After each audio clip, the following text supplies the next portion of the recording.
Hey guys, Richard at Riding Room here doing my latest review. This one's extremely overdue, so I thought at times finally get it done. I've been way too busy with other things, and there's no particular plan with this, but here it is. So yeah, this is for the third Lord of the Rings film, The Return of the King Extended Edition.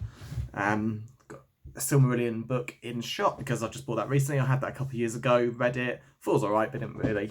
I don't think I really appreciate it enough. And of course, with the Amazon show, I might watch it one day. I've not got an Amazon Prime account, but I know it's somewhat based on Silmarillion, or some of it. I know it covers a lot of time. I probably should give it a proper read. So yeah, it looks quite nice, goes quite smartly with my Hobbit book with that sleeve. Whereas Lord of the Rings I got a while ago in a different print, and I'm not getting rid of that. Plus, I think the one that matches this is the one where it's split into each volume. But yeah, on to the review. So Return of the King Extended Edition. Now, it goes out saying spoilers for Return of the King, well, the whole Lord of the Rings, and The Hobbit. I'm going to do a quick mini review for the Hobbit trilogy at the end. That's just standard. I've never seen it extended, and I'm not that bothered. Where extended version of this, I think, serves the story so much better. Yeah, on to the review. So much to talk about. It's, of course, Return of the King is one of the greatest films ever. I'll just say this. Love the theatrical. Give it a 9 out of 10, easily. Maybe 9.5. Just think about the things that they cut from the film that shouldn't have 9 for the theatrical, whereas Fellowship of the Ring, Two Towers were both 8s, Return of the King was a 9, but extended editions, that of course takes it way up. I'd give extended Lord of the Rings, I say 9.9, but I think realistically 9.8 is a bit more believable. For one thing, the lack of the scouring of the Shire. So yeah, anyone who's read the book's gonna know when after the war is over, they've beaten Sauron, everything's Aragorn is king, the hobbits return, and Saruman, who they simply let go after Gandalf strips him of his magic, takes one final shot at his petty revenge, again solely at the hobbits. He works with some other hobbits, I think it's the Sackville Baggins, to enslave the Shire, and it feels exactly like someone like Saruman would do. Saruman doesn't have his magic anymore. I don't know the details of how Gandalf was able to take it from him just by cracking his staff, but either way, Saruman doesn't give up that fight. He's just there, so there's the last bit of revenge, and yeah, he enslaves the Shire, and it ends with his death. Absolutely loved it. I can see why they scrap it from the film, since it's effectively another ending and it take it very long, but I feel like they really failed by not putting it in there. Yeah, it's not as epic as the Battle of the Pelennor Fields or even Black Gate, but it's much more personal. It's like the thing the hobbits are effectively dreading happening. Even if the whole world's enslaved, it's just seeing the Shire being enslaved is the one thing they're desperate to avoid, and it happens, albeit under different circumstances. There's no orcs or Sauron, it's just Saruman with his army of wild men he's got hold of. Probably the same wild men he got to his cause in Two Towers, or it could just be others, who knows. But yeah, either way, it ends Saruman, pretty much like what happens in the extended version of this. Saruman is killed by Grima Wormtongue, who eventually turns on him, and Grima Wormtongue's then killed as well by Hobbit archers, and they win.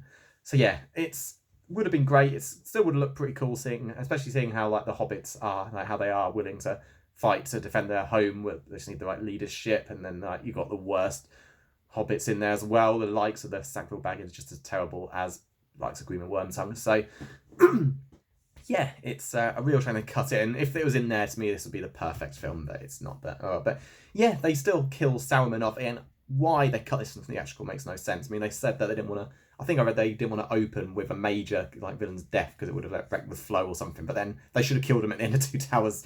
Having Saruman locked in his tower is a terrible ending. I mean, if that was going to tie into the Scouring the Shire, okay, but it doesn't. He's just presumably locked in his tower, guarded by the Ents forever, which made no sense whatsoever. But yeah, in this, it kind of goes down the same sort of way as Scouring with the Shire. Gandalf still has the meeting with him, like in the books. Takes his power off of him, and then yeah, he makes that last shot of just taking revenge. Saruman is just, without his magic, he's still dangerous. Yeah, he just tears Theoden apart for his cowardice in the Battle of Helm's Deep, and despite everything that happens, Theoden's willing to give Grima Wormtongue another chance. You might realise Wormtongue seems to have realised that he's done wrong.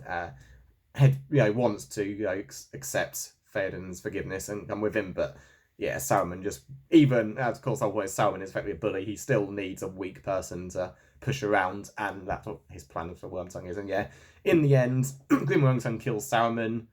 Legolas kills Grima Wormtongue just to stop him killing Saruman because they need his information, and Saruman then falls from the top of the tower into a big spoke on his wheel. So it's quite a cool ending, and of course it then leads to the Palantir that Pippin picks up.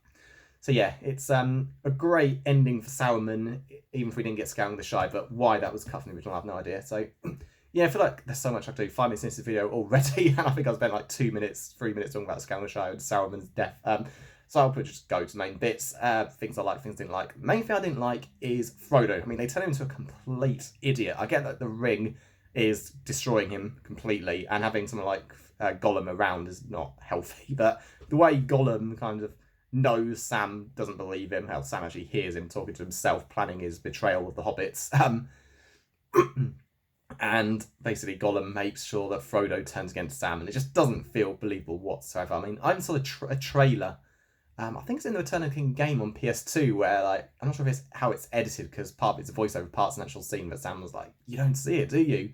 And it goes like Frodo like glaring at him, and then cuts like Frodo running through the tunnel with like then Sam's dialogue. He's voiceover. He's leading us into a trap. So I don't know if the plan originally was for them to both go into the cave together and then kind of go like the book. Gollum ambushes Sam, and then Shelob's able to sting Frodo. I don't know if that was over the plan in the first place or not, but I really hated.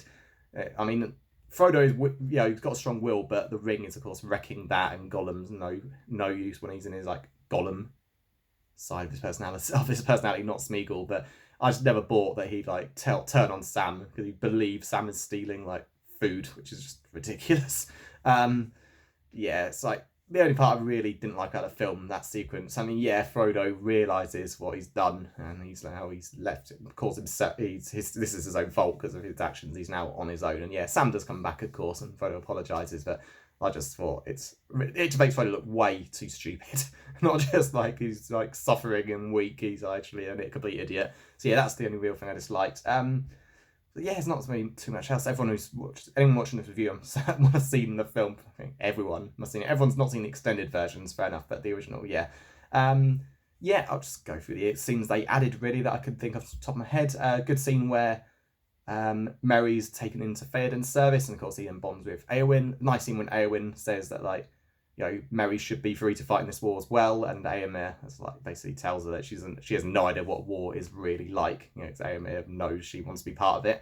In the Battle of Pelennor Fields, some extra scenes like Gothmog, the Orc leader, actually duels Éowyn, and she actually defeats him. And then later on, when he tries to kill Éowyn when she's like injured, Aragorn and Gimli kill him together, which is pretty cool. It's just such a horrific looking orc. If anyone doesn't recognize the name Gothmog, I think it's only in like the book the PS2 game, Lord of the Rings: The Third Age. He's actually a boss character at one point. I think he's like a pinkish colour. He's basically the orc where like one side of his body's deformed. He looks absolutely horrifying, and they're like the definition of what an orc would look like.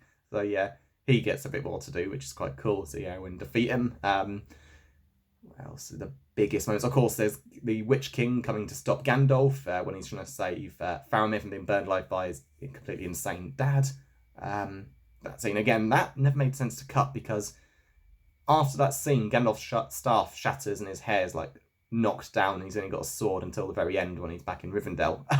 Not Rivendell, Gondor. Yeah, so there's complete mystery. Like Gandalf is like leaves with Pippin to like save Faramir, and suddenly in the next scene when he's with Faramir, something has happened. They didn't exactly edit that out or anything, but yes, that's a really good scene. That's probably the most memorable one. So it's in the trailers, Frodo and Sam in orc armor, like basically being caught by a group of orcs, so they have to then sneak past on the way to the Black Gate. The hand of Sauron, the mouth of Sauron, the very tall, monstrous-looking orc who Aragorn beheads rather than him just running away like in the book. It's quite funny the way it's done.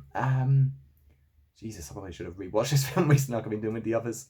I think pretty much the main... Oh, and of course the Houses of Healing is a bit, because Aragorn, the King's has to be a healer. He has to like know healing. We've seen it with Frodo when he gets him the Orpheus. The weed, as Sam puts it, that helps slow down Frodo's injury in Fellowship. He's able to heal Faramir, who's been shot with poisoned arrows, and Éowyn, who's been whose arm's been broken by the Witch King. Merry's not in that scene for some reason, which is a bit strange, because his arm was also busted when he stabs the Witch King in the back with the enchanted dagger. But I see why they didn't do it, because it's like for Éowyn and Faramir to meet and have like a happy ending, so that makes sense for you. But yeah, that's pretty much it. Great film, extended version. It's nearly an hour long, well, maybe 40 minutes. It makes it so much better. It needs that time, and it's absolutely worth it. So yeah, I remember last year or the year before we watched these over a bank holiday weekend. Return of the King, which he split because my wife hadn't seen the extended ones, and I did one, and it's like a huge movie. So yeah, we watched Fellowship on Friday, Two Towers Saturday, and then Sunday, Monday were Return of the King Part 1, Part 2. Like the DVD, they're still split across 2 discs. I guess going into HD, it still took up a lot of space on a Blu-ray disc. So, and then you got your bonus features. That I didn't mind. I got no issue switching discs around. Although I admit it seems odd that Fellowship and Two Towers had to do that, but Return of the King, yeah. Well. But yeah, that's pretty much it. Oh, and now for my review of The Hobbit. Okay, this is pretty much it. First Hobbit film, pretty good, although some issues like in the Moria equivalent, it never feels like the orcs in any the dwarves are in any danger. Second one, pretty bad. It starts off well enough, but then it just Legolas shows up, which is fine. I have no fault with that whatsoever, since he is alive during that time. At least it's not a pointless cameo like what they wanted Aragorn to do. Although he gets a pointless mention later. But yeah, it kind of all goes wrong. Legolas seems to be brought in just so we can have a one-on-one sword fight, because he didn't actually get that in this trilogy. That was like Aragorn, really. And then the last one, Battle of the Five Armies, is a complete disaster. It never should have been made. Peter Jackson and co can say whatever they want about wanting to expand the lore of the world they created. It was about the money. By expanding it into the lore and making 3 movies, it hurt it so much. So part 1 was fine. I mean, the original plan with part 1 was part 1, part 2, so they were done, but part 2 and 3 could have been easily crammed into a film. Yeah, one film, yeah, maybe a bit longer, just around 3 hours if they have to, but let's be honest, Battle of the Five Armies, one chapter in the book covers like 2 odd hours in it. It's a complete joke. It's just over the top. Again, there's a bit of Legolas is jumping over stones. It's just unbelievable. And effectively Hobbit, which is kind of like a fairy tales turned into the Lord of the Rings, but it doesn't work. The giant battle is over a strategic mountain. It's a terrible decision to make 3 films. It should never have been done. And as you can see, I've got Silmarillion, got this. I've got the Hobbit and Lord of the Rings books on my bookcase in there. But yeah, Hobbit book is awesome. No question about that. But the films are not. I mean, 13 Dwarfs was too much. Even in the book it is, but the film, when you need to develop these characters. So how many Hobbits got development? Half of them maximum. Glóin is there just to begin with his dad. You got the handsome dwarf with the terrible romance with the elf. Again, why did they create a really cool female elf just stick on a love trial? They didn't really. Yeah, Éowyn and Arwen is a big part of her character in Lord of the Rings is her romance with Aragorn, but she's more than that. Same for Éowyn. It's like love the human woman, love for Aragorn, sure, but yeah, she's her own person. She's a great fighter. Tauriel is a great fighter as well, played by a great actress, but it's just that seems to be her role, being a dumb love triangle with Legolas and the handsome dwarf. So yeah, many problems with The Hobbit. Obviously, behind the scenes stuff didn't help at all. It's kind of like what went on with the Star Wars Disney trilogy, with like multiple writers, problems with direction, etc. But yeah, it's not a good series overall, and Hobbit admittedly starts off pretty well, but it all falls apart with films 2 and 3. So yeah, huge letdown. Maybe one day they'll redo it, but that's my review for the Hobbit trilogy. Watch the first one if you really want to, but don't bother with 2 or 3, or if you have to, make them background TV. I can't recommend the extended editions. I've seen a couple of scenes from Battle of the Five Armies, like with a really awful character Alfred dying, which was quite good to see, but it was just so dumb and yeah, not worth it. So yeah, Lord of the Rings trilogy, great. Hobbit trilogy, not great. So that's it. And thanks for the patience. That this after like all these time, this is finally all 3 of these done. No interest in doing individual Hobbit reviews. After all, that's my review. And see you next time. Please like, subscribe, and until then.